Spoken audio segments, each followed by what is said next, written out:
Missä mallissa asuntomarkkinat tällä hetkellä ovat? Asuntomarkkinoiden tilanne näyttää yllättävänkin vahvalta ja vakaalta, ottaen huomioon heikko talouskehitys ja kuluttajien hauraat luottamuslukemat. Mistä arvelet sen johtuvan? Asuntomarkkinoilla ehkä 3 keskeisintä tekijää ovat kotitalouksien työllisyyskehitys ja ostovoimakehitys ja 3. lainakorkojen tilanne. Tällä hetkellä erityisesti matalana pysyvät asuntolainakorot puskuroivat nämä heikkouden suurimpia vaikutuksia markkinoilta. Hypo julkaisee nyt uutta asuntoindeksiä. Mitä se kertoo? Hypon uusi asuntoindeksi yhdistää asuntojen kauppamäärät ja hintatiedot yhteen arvoon uudella tavalla. Hypon asuntoindeksi kykenee myös osaltaan ennakoimaan markkinoiden kehitystä, sillä kun asuntomarkkinoiden kysyntä supistuu, niin ensin myyntiajat pitenevät ja kauppamäärät laskevat.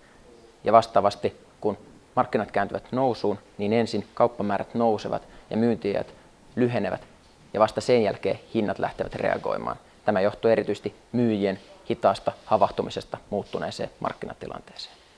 Asuntomarkkinoita seurataan tarkasti ja tilastotietoa on paljon tarjolla. Minkä takia tarvitaan tällainen uusi indeksi?